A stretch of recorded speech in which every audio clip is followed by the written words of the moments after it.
Hello students, welcome to Simple Solution Centre. अभी तक आप नवम और दसम वर्ग का वीडियो देख रहे थे।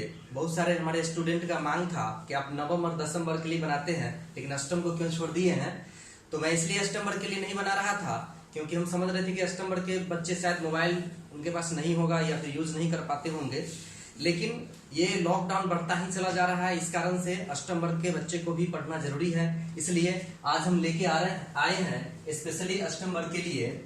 और चूंकि अष्टम वर्ग का मेरे पास बुक नहीं है, इसलिए बुक से एक बगल से तो आपको हम बता नहीं सकते हैं, लेकिन जो उसमें का थ्योरी है मेन, वो हम आपको बताएंगे और सुगम गणित की सहायता से भी आपको हम हल करवाएंगे। आपके पास अगर टेक्स्ट बुक होगा, सरकारी बुक होगा, एनसीईआरटी किताब होगी, तो भी उसमें के प्रश्न भी इसी तरह बन जाएंगे। मेन आपको समझना है कि उसमें पढ़ना क्या क्या है और उसके क्या क्या नियम है ना। तो सबसे पहले आपको पढ़ना है उसमें पहला चैप्टर, जिसका नाम है परिमेय संख्याएं, अर्थात रेशनल नंबर्स। रेशनल नंबर्स के बारे में पढ़ना है। रेशनल नंबर, परिमेय संख्या के बारे में हमने नवंबर के क्लास में भी बताया है, दिसंबर के क्लास में भी बताया है। तो यहाँ पर आप परिभाषा देख लीजिए कि परिमेय संख्या क्या है कि वैसी संख्या जो p बटा क्यू के रूप में हो या जिसे p बटा क्यू के रूप में बदला जा सके। p बटा क्यू बोलने का मतलब यह हुआ कि बटा में होना चाहिए या उसको बटा में हम बदल सके। उसमें एक कंडीशन ये भी है कि जहां q का मान 0 के बराबर नहीं होगा, यानी कि p बटा क्यू के रूप में होगा, लेकिन बटा में अर्थात q का मान अर्थात बटा में 0 नहीं होगा। क्योंकि किसी भी संख्या के बटा में अगर 0 होता है तो वो डिफाइंड नहीं होता है, डज नॉट डिफाइंड होता है, अर्थात उस परिभाषित नहीं होता है, यानी वो अर्थहीन हो जाता है, मीनिंगलेस हो जाता है। इसलिए बटा में 0 नहीं होना चाहिए। 0 को छोड़ करके कोई भी संख्या अगर बटा में रहेगा तो हम समझेंगे कि वह परिमेय संख्या है। नवम वर्ग में इसका थोड़ा और स्टैंडर्ड परिभाषा पढ़ना है। आप नवम वर्ग में जाइएगा तो पढ़िएगा कि वैसी संख्या जिसका शांत दशमलव या अशांत आवर्ती दशमलव हो, उसे परिमेय संख्या कहते हैं। खैर, नवम वर्ग में बात पढ़िएगा। परिमेय संख्या के अंतर्गत जैसे हम बताए हैं कि p बटा क्यू के रूप में हो, जैसे 1/2, 3/2, ये सब आपको परिमेय संख्या है। या फिर पहले से कोई 0 ही है तो उसके बटा में 1 डाल दीजिए, तो ये भी p बटा क्यू के रूप में आ गया। या फिर कोई दशमलव वाली संख्या है तो इसके बटा में नहीं कुछ है तो बदल दीजिए, ये 12/10 हो गया, तो ये भी परिमेय संख्या हो गया। कहने का मतलब ये हुआ कि देखिए ये सब p बटा क्यू के रूप में है, ये भी p बटा क्यू के रूप में है। ये नहीं है तो बटा में कुछ नहीं तो 1 डाल के हम p बटा क्यू के रूप में बदल दिए, तो ये भी आपको क्या हो गया, परिमेय संख्या हो गया। ये 1.2 था जो कि दशमलव के रूप में है, बटा में कुछ नहीं था, तो इसको भी हम क्या किए, बटा में मतलब दशमलव उड़ा करके 10 ला दिए, यानी ये भी p बटा क्यू के रूप में हो गया। अर्थात परिमेय संख्या के बारे में आप समझ सकते हैं कि वैसी संख्या जो पहले से p बटा क्यू के रूप में हो या जिसे हम दशमलव उड़ा करके बटा में ले आए या फिर बटा में कुछ नहीं है तो 1 डाल के ले आए, वो सब परिमेय संख्या हो जाएंगे। अब इसके बाद यहाँ तो बहुत कम परिमेय संख्या के गुणों के बारे में पढ़ना है, नवम वर्ग में बहुत ज्यादा पढ़ना है। तो अब यहाँ पर हम परिमेय संख्या के कुछ गुण के बारे में पढ़ेंगे, जिसमें पहला है कि परिमेय संख्याओं के योग और अंतर का समृद्ध। समृद्ध का मतलब होता है समान, यानी कि परिमेय संख्याओं के योग और अंतर का समृद्ध का मतलब हुआ कि यदि परिमेय संख्या को हम जोड़ेंगे, किसी भी परिमेय संख्या को, योग का मतलब जोड़, अगर हम जोड़ते हैं, मान लीजिए कि यही परिमेय संख्या है, ये दोनों को अगर हम जोड़ करेंगे तो एक परिमेय संख्या ही प्राप्त होगा। जैसे देख लीजिए यहाँ कितना हो गया, एलसीएम 3 चौका 12 हो जाएगा, 3 चौका 12 तो 2 चौका 8, 4 3 12 तो 1 3 3, ये भिन्न का जोड़ आप 6 7 वगैरह में भी पढ़े होंगे। ये आ गया 8 3 11/12। अब देख लीजिए ये परिमेय संख्या था क्योंकि p बटा क्यू के रूप में है, ये परिमेय संख्या था क्योंकि p बटा क्यू के रूप में है। दोनों का जोड़ जो प्राप्त हुआ ये भी p बटा क्यू के रूप में प्राप्त हो गया। इसका मतलब कि 11/12 भी परिमेय संख्या है। इसका मतलब ये हुआ कि परिमेय संख्याओं का योग भी परिमेय संख्या होता है। उसी प्रकार से आप समझ सकते हैं कि परिमेय संख्या का अंतर भी परिमेय संख्या होता है। अंतर का मतलब आपको घटाना है, यहाँ अंतर की भी बात हुई है। तो जैसे कोई भी परिमेय संख्या ले लीजिए, 2 भी एक परिमेय संख्या है क्योंकि बटा में कुछ नहीं तो 1 है, उसमें से आप घटा लीजिए 1/2, घटा कर देखिए बटा में कुछ नहीं तो 1 डालिए, एलसीएम इसका 2 हो जाएगा, 1 दूना 2 तो 2 दूना 4, 2 एकम 2 तो 1 एकम 1 घटा लीजिए, 4 में से 1 गया तो 3/2। अब देख लीजिए कि यहाँ 2 भी परिमेय संख्या है, 1/2 भी परिमेय संख्या है, और उसका जब अंतर किए घटाओ तो 3/2 भी परिमेय संख्या आ गया। इसी को हम परिमेय संख्याओं का योग और अंतर का समवृत्त कहते हैं। मतलब कि परिमेय संख्या को योग करेंगे, ऐड करेंगे तो प्राप्त जो रिजल्ट होगा वो भी परिमेय संख्या होगा, अर्थात रेशनल नंबर होगा। अगर परिमेय संख्या का डिफरेंस निकालेंगे तो जो रिजल्ट होगा वो भी रेशनल नंबर होगा। चलिए ये क्लियर हो गया आपका। उसके बाद क्या है, क्रम विनिमयता। क्रम विनिमयता यानी कि ये परिमेय संख्या का क्रम विनिमयता पढ़ना है। क्रम विनिमय, अंग्रेजी में इसी को कम्यूटेटिव लॉ कहते हैं, यानी क्रम अगर बदल दे तो रिजल्ट में कोई अंतर नहीं होगा। जैसे 1/2 और जोड़ हमको करना है 3/2, इसी को उलट दीजिए तो 3/2 जोड़ 1/2, दोनों का रिजल्ट सेम आएगा। आप भी इनका जोड़ करके देख सकते हैं, इसलिए इसको हम क्रम विनिमयता कहते हैं। यानी कि इतना का जोड़ जितना होगा उतना ही इतना का जोड़ होगा। तो ये डिजिट में है, तो क्रम विनिमयता के अंतर्गत आप ये भी पढ़ सकते हैं कि A/B प्लस C/D अब बराबर होता है C/D प्लस A/B। आप इसके प्रयोग के तौर पर एक हम एग्जांपल देके निकाल ही लेते हैं। देखिए 3/2 और 5/3, इसका पहले जोड़ कीजिए, और एक होगा 5/3 और प्लस 3/2। तो यहां भी आपका क्या हो जाएगा, एलसीएम 2×3 6 होगा, तो 2×3 6 तो 3×3 9, 3×2 6 तो 5×2 10, यानी इसका रिजल्ट 10 और 9 19/6 होगा। इसमें देख लीजिए, इसका भी एलसीएम 3×2 6, 3×2 6 तो 5×2 10, 2×3 6 तो 3×3 9, 10 और 9 19/6। तो देख लीजिए जो रिजल्ट हमारा इसका आया है वही रिजल्ट इसका आ गया। अर्थात योग में, परिमेय संख्या के योग में अगर हम क्रम को केवल उलट दे तो कोई फर्क नहीं पड़ता है। इसी को हम कहते हैं क्रम विनिमय नियम, क्रम विनिमयता या कम्यूटेटिव लॉ। यानी किसी भी परिमेय संख्या को उलट पलट करने से योग में कोई अंतर नहीं पड़ता है। यहाँ हम कोई डिजिट ले सकते हैं कि 4 + 3 तो भी 7 और 3 + 4 तो भी 7, कोई अंतर नहीं है। तो यही आपका कम्यूटेटिव लॉ है। अब बात हम करते हैं अगला लॉ की, जो लॉ है आपका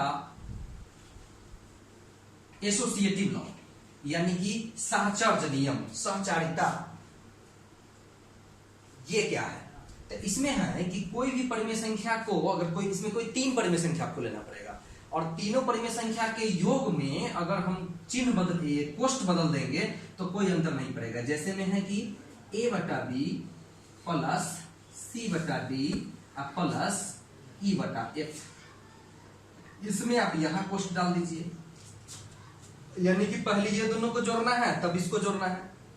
उसके बाद इसी को क्या कर लीजिए कि A/B को अलग करके और लिख लीजिए C/D प्लस E/F। कोष्ठ यहां चेंज कर दिए। इसमें प्रथम 2 पर कोष्ठ था, इसमें अंतिम 2 पर कोष्ठ है। दोनों का रिजल्ट जो होगा सेम ही होगा।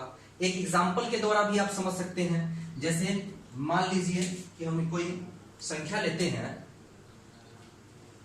आप देखिए एक एग्जाम्पल के द्वारा कि अगर लिखते हैं 3/2 प्लस 5/3 प्लस 1/2, और इसमें यहां कोष्ठ देते हैं और इधर यही कर देते हैं 3/2 प्लस 5/3 और प्लस 1/2, इसमें यहां कोष्ठ कर देते हैं।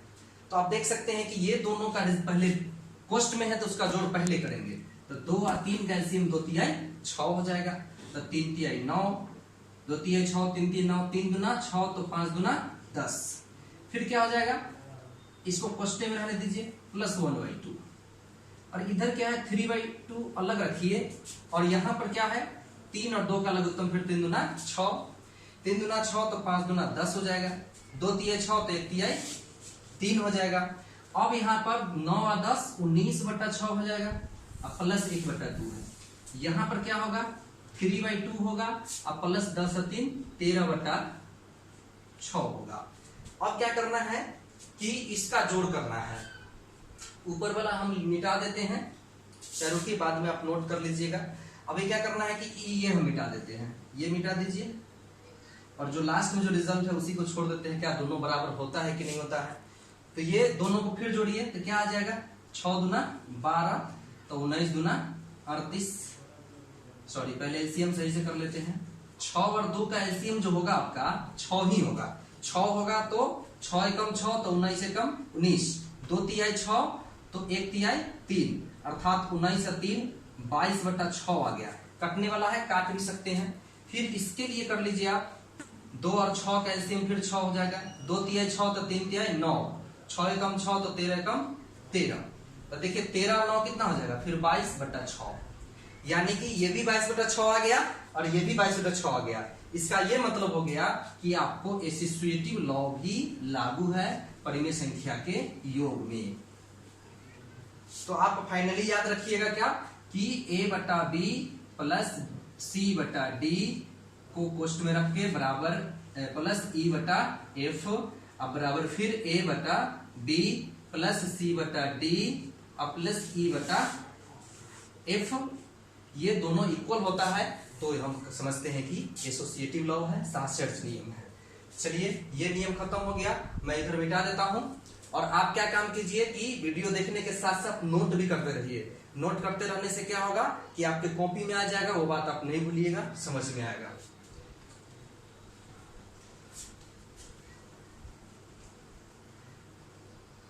अब फिर हम देखते हैं अगला कुछ है, आगे क्या क्या है सो देखिए। आगे आपको योज तत्समक। देखिए योज तत्समक क्या होता है, इसको एडिटिव आइडेंटिटी कहते हैं। योज तत्समक वह होता है कि किसी भी संख्या का योज तत्समक वह संख्या होता है जिसको उस संख्या में जोड़ने पर उसके परिणाम में कोई अंतर न आए। मतलब पहले से जो संख्या है उसमें ऐसी संख्या जोड़ना जिससे उसका रिजल्ट वही प्राप्त हो जाए जो पहले से है। तो जैसे अगर आपको योज तत्समक समझना है तो जैसे 4 में कितना जोड़े कि 4 आ जाए, तो छोटा संख्या 1 जोड़ते हैं तो 5 आ जाएगा, 2 जोड़ते हैं तो 6 आ जाएगा। तो कौन ऐसी संख्या जिसको जोड़ेंगे 0, 0 को जोड़ेंगे तो 4 आ जाएगा, -3 में भी 0 को जोड़ेंगे तो 4 आ जाएगा, या किसी भी बटा वाला संख्या में भी जोड़ेंगे, 1/2 में भी 0 जोड़ेंगे तो 0 जोड़ने पर तो उतना ही आएगा 1/2। इट मीन्स किसी भी संख्या में अगर हम 0 को जोड़ रहे हैं तो हमें वही रिजल्ट प्राप्त हो रहा है। तो हम कह सकते हैं कि अतः प्रत्येक संख्या का योज्य प्रतिलोम जो होता है वह 0 होता है। प्रत्येक संख्या का योज्य प्रतिलोम क्या होता है, प्रत्येक संख्या का योज्य प्रतिलोम 0 होता है, क्योंकि सभी संख्या में 0 ही जोड़ते हैं तो जाके वही संख्या प्राप्त होता है। तो हम समझते हैं कि योज्य प्रतिलोम समझ में आ गया होगा। अब हम आते हैं अगली जो बात है वो आप देख रहे हैं कि वो है, आपको माफ कीजिएगा उस समय हम योज्य प्रतिलोम बोल दिए हैं, योज्य प्रतिलोम नहीं बल्कि योज्य तत्समक। योज्य तत्समक, ये योज्य प्रत्येक संख्या का, उसको फिर से सुधार लीजिए कि प्रत्येक संख्या का योज्य तत्समक, योज्य तत्समक, योज्य तत्समक यानी कि एडिटिव इनवर्स। एडिटिव इनवर्स 0 होता है। इससे पहले मैंने बोल दिया था कि योज्य प्रतिलोम होता है, क्योंकि अगला पॉइंट हमको योज्य प्रतिलोम पढ़ाना था इसलिए योज्य प्रतिलोम ध्यान में आ गया। आप इसको सुधार लीजिए कि प्रत्येक संख्या के, क्योंकि किसी भी संख्या में 0 को जोड़ने से वही संख्या प्राप्त होता है, इसलिए वह उसका योज्य तत्समक होता है, एडिटिव इनवर्स होता है, सॉरी एडिटिव आइडेंटिटी होता है। एडिटिव इनवर्स नहीं बल्कि एडिटिव आइडेंटिटी होता है।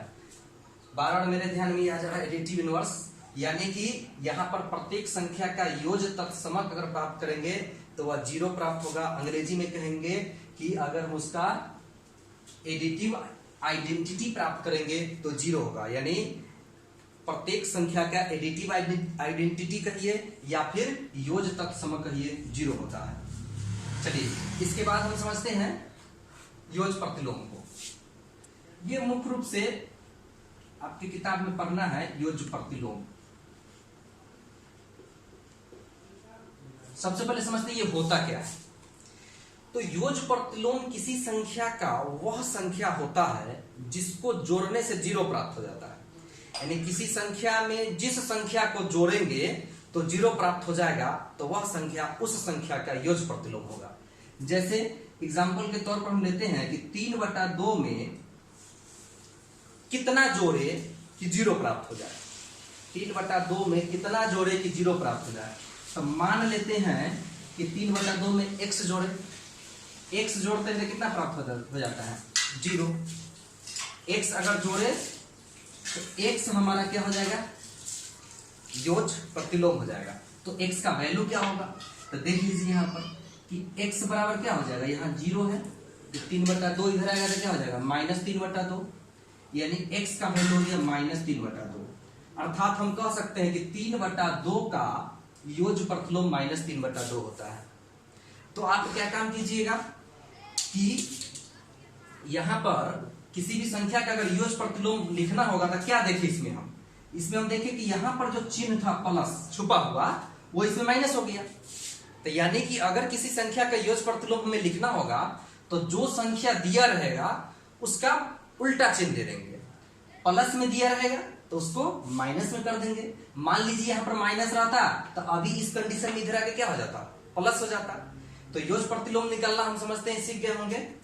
एक बात और बताते हैं कि अगर आपको इतना काम नहीं करना है, जैसे मान लीजिए कि कोई क्वेश्चन दिया हुआ है और पूछा है कि निम्नलिखित में प्रत्येक का योज्य प्रतिलोम ज्ञात करें। एग्जाम्पल के तौर पर आपको ये 2/3 है, दूसरा में है -3/5 है, तीसरा में है 0 है, चौथा में मान लीजिए कोई और संख्या ले लीजिए -9/10 है या 9/10 ही है।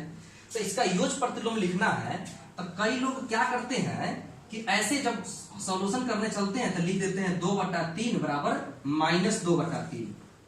ये कभी भी नहीं हो सकता है। 2/3 बराबर -2/3 ऐसे करके आंसर लिख देते हैं, जो कि गलत है। ऐसे नहीं लिखना है। हमको लिखना क्या है कि अगर जैसे हल कर रहे हैं तो ऐसे हल करना है। या तो दो तरीका इसके लिखने का है, या तो ऐसे लिख दीजिए कि 2/3 का योज्य प्रतिलोम, पूरा लिखिए, योज्य प्रतिलोम कितना है -2/3 है, -2/3 है। अगर इसका एक्सप्लेनेशन कीजिएगा तो क्या हो जाएगा कि 2/3 और प्लस -2/3 दोनों का वैल्यू अगर 0 आ गया तो निश्चित रूप से हमारा साबित हो जाएगा। मैंने कह दिया कि केवल चिन्ह उल्टा कर देना है। अगर इतना आप नहीं लिख सकते हैं तो आप डायरेक्ट 2/3 यहां लिखे हैं तो आंसर में लिख दीजिए चिन्ह उल्टा -2/3, ये भी हो जाएगा। दूसरा है आपको -3/5, आप इसको ऐसे लिख दीजिए कि -3/5 का योज्य प्रतिलोम 3/5 होता है, चिन्ह बदल दीजिए। और नहीं तो आप डायरेक्ट, चूंकि ऊपर में पूछ रहा है तो आप आंसर डायरेक्ट लिख सकते हैं, माइनस को बदल करके +3/5। +3/5 को हम +9 भी लिखेंगे, सोचे 3/5 भी लिख सकते हैं। तो ये रहा आपका योज्य प्रतिलोम। तो आपके एक्सरसाइज में पहला ही क्वेश्चन होगा कि निम्नलिखित का योज्य प्रतिलोम लिखे। तो योज्य प्रतिलोम कैसे लिखा जाता है समझ में आ गया होगा। इस वीडियो को बार बार देखिएगा तो और ज्यादा समझ में आएगा। चलिए अब उसके बाद अगला पॉइंट को हम लेते हैं।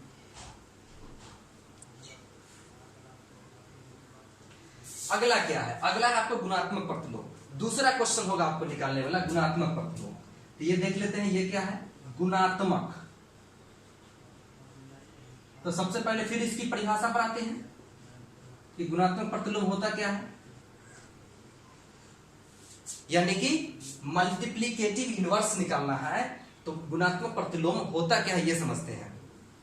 तो किसी संख्या का गुणात्मक प्रतिलोम वह संख्या होता है जिसको उस संख्या से गुना करने पर 1 प्राप्त हो जाए। यानी कि अगर किसी संख्या का गुणात्मक प्रतिलोम हमको ज्ञात करना है तो उसका आंसर वह होगा जिसको पहले से जो संख्या है वो और जो आंसर आएगा वो दोनों को गुना करने पर 1 प्राप्त हो जाए। तो मान लिया कि जब परिभाषा ये हो गया तो मान लीजिए कि एक क्वेश्चन है जिसमें आपको 9/8 का गुणात्मक प्रतिलोम निकालना है। मैंने क्या कहा था कि आपको उस संख्या से गुना कीजिएगा तो 1 आएगा। तब मान लीजिए कि वह गुणात्मक प्रतिलोम x है, तो x को 9/8 से गुना करेंगे तो कितना आएगा? 1 आएगा। लेकिन हमको निकालना क्या है? वही गुणात्मक प्रतिलोम निकालना है। तो x गुणात्मक प्रतिलोम है, x अगर निकाल लिए तो हम समझ जाएंगे कि वही उसका गुणात्मक प्रतिलोम है। अब देखिए इसके और इसके बीच में रिलेशन क्या है? तो गुना का है, इधर जाएगा तो भाग का हो जाएगा, यानी x बराबर हो जाएगा 1 भागा 9/8। अब इसको क्या कर सकते हैं? 1 भाग को गुना उलटिएगा तो 8/9 होता ही है। फिर क्या होगा? x बराबर 8/9। तो अब देखिए जो हमारा आंसर हुआ वह गुणात्मक प्रतिलोम अगर निकालना था तो 9/8 का गुणात्मक प्रतिलोम यानी x निकालना था, वो 8/9 हो गया। तो 9/8 का गुणात्मक प्रतिलोम कितना निकल गया? 8/9। अब ये दोनों को गौर से देखिए कि क्या इसमें हम इतना करके बनाए या डायरेक्ट भी बना सकते हैं। अगर डायरेक्ट बनाना चाहते हैं तो 9/8 का उल्टा नहीं है ये, यानी अंश जो था वो हर हो गया है, हर जो था वो अंश हो गया है। तो अब अगली बार से हम क्या कर सकते हैं? तो अगली बार से हम कर सकते हैं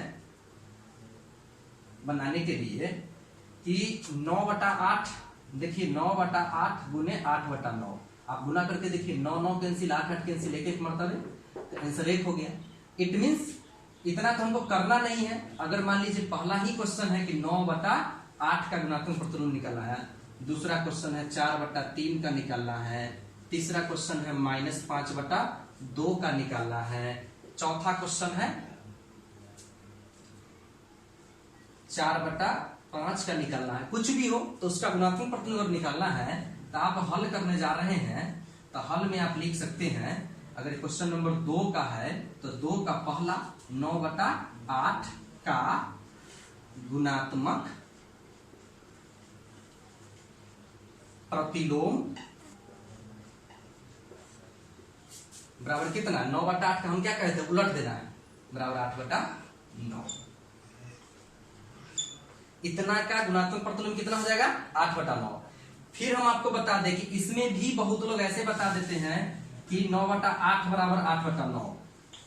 ये कभी भी बराबर नहीं हो सकता है, ये एक दूसरे का उल्टा है, ये बराबर नहीं होगा। बराबर लिखना एकदम गलत है, बराबर नहीं लिख सकते हैं, इसलिए ऐसे लिख दीजिए। और नहीं तो दूसरा तरीका हम क्या बताए थे कि दूसरा तरीका आप लिख लीजिए आंसर 2 का पहला। तो पहला का क्वेश्चन था कितना? 2 का पहला है तो क्वेश्चन था 9/8, तो इसको लिखते हैं 8/9, ऐसे ही बना सकते हैं।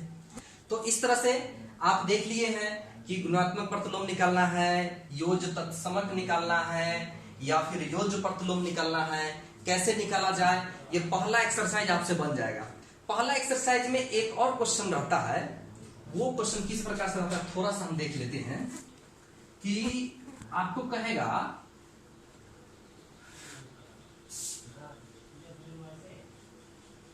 कि विभिन्न गुणधर्मों का प्रयोग करते हुए निम्नलिखित का योगफल ज्ञात करें। जैसे में रहेगा 4/3 प्लस 5/8 8 प्लस 1/9 प्लस 7/16। इसमें प्लस माइनस कहीं भी हो सकता है, उससे घबराने की जरूरत नहीं है। अगर ऐसा होगा, बहुत लोग क्या करते हैं, ऐसा क्वेश्चन है, क्वेश्चन रहेगा कि विभिन्न गुणधर्मों का प्रयोग करके इसका मान ज्ञात करें। तो कई लोग करते हैं कि भिन्न के जोड़ कर देते हैं कंटिन्यूअस, आंसर आ जाता है, लेकिन वो करना सही नहीं है। आपको कह दिया विभिन्न गुणधर्मों का प्रयोग करके, तो आप गुणधर्म का प्रयोग किए नहीं, तो क्या गुणधर्म प्रयोग करें। इसमें देखिए सबका हर, देखिए किसका हर एक जात वाला लग रहा है। तो देखिए यहाँ 3 है, यहाँ 8 है, ये दोनों के बीच कोई रिलेशन नहीं है। लेकिन यहाँ 3 है, यहाँ 9 है, ये दोनों के बीच रिलेशन है। ये 3 के पहाड़ा वाला है, ये दोनों का एलसीएम लेना आसान है। सेम अगर पहाड़ा वाला रहता है, उसके अपवर्त के रूप में रहता है, तो उसको एलसीएम करना आसान होता है। तो हमको आसान करना है, तो ये दोनों को साफ कर लीजिए, 4/3 और प्लस 1/9। नेक्स्ट क्वेश्चन है, उसमें लगभग 3 नंबर क्वेश्चन शायद होगा। ये दोनों को एक साथ कीजिए। अब बच गया 5/8, तो देख लीजिए यहाँ 8 और 16 दोनों आपको एक अपवर्त के रूप में है, 8 और 2 16 होता है। अब ये दोनों का भिन्न का जोड़ एक साथ कर लीजिए, आसान होगा। 3 और 9 का एलसीएम निश्चित रूप से 9 होगा। 3 तिया 9 तो 4 तिया 12, 9 एकम 9 तो 1 एकम 1, इसको रखिए प्लस 8 और 16 का तो 8 दूना 16, 8 और 16 का 16 होगा, 8 दूना 16 तो 5 दूना 10, 16 एकम 16 तो 7 एकम 7। अब देख लीजिए ये दोनों को जोड़ दीजिए, 12 और 1 कितना हो जाएगा 13 बटे 9 प्लस 10 और 7 कितना होगा 17 बटे 16। अब फिर ये दोनों का भिन्न का जोड़ कर दीजिए, 9 और 16 का एलसीएम कितना हो जाएगा, तो निश्चित रूप से ये दोनों एक प्रकार का क्या कह सकते हैं, इसको हम सौभाज्य संख्या है तो गुना कर लीजिए, 16 नमा 144, तो कितना मरतब है 16, 16 को 13 से गुना कर दीजिए, 9 से 16 मरतब 16 को 13 से गुना कीजिए तो 13 छक्का 78 और 13 कम 13 7 20। देख लीजिए 16 तिया 16 और 13 गुना ठीक हुआ है कि नहीं, गड़बड़ हो गया, 13 छक्का 78 7 और 13 कम 13 7 208 होगा प्लस। और उसके बाद है फिर 16 नमा तो 17 नमा, 17 नमा 153 होता है। अब दोनों को जोड़ दीजिए, 8 3 11, 5 0 जोड़ेंगे तो कितना हो जाएगा 5 और 11 वाला एक हासिल रहेगा तो हो जाएगा 6, फिर 1 2 3 361 बटा 144। देख लीजिए जोड़ में कहीं मिस्टेक होगा, 8 3 11, 5 1 6 और 2 1 3, चलिए ठीक है, ये हमारा आंसर हो गया।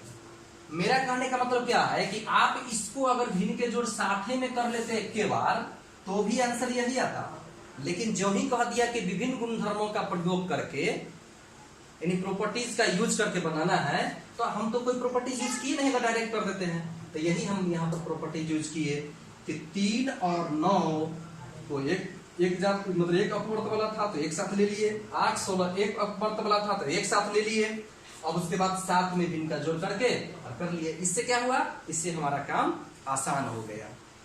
तो हम उम्मीद करते हैं कि ये अष्टम वर्ग के लिए प्रथम वीडियो था, आप लोग को पसंद आया होगा। अगर यह वीडियो अच्छा लगा, समझ में बात आ गई, तो लास्ट में उससे पहले हम आपको कहना चाहते हैं कि आप क्या काम कीजिए, अपने कॉपी में जरूर नोट कर लीजिए और नोट करके एक्सरसाइज बनाइए। एक्सरसाइज में भी अगर कोई प्रॉब्लम होता है तो हमको बताइए। यानी वीडियो स्टार्ट करते हैं तो वीडियो स्टार्ट कॉपी कलम के बिना नहीं करना है। जो जो चीज मैंने नोट कराया है सबको लिखना है, और जो मैंने परिभाषा के रूप में बोला है आप वीडियो को पॉज करके यानी रोक रोक करके परिभाषा को भी लिख सकते हैं। तो हम उम्मीद करते हैं ये सारी बातें आपको समझ में आ गई होगी।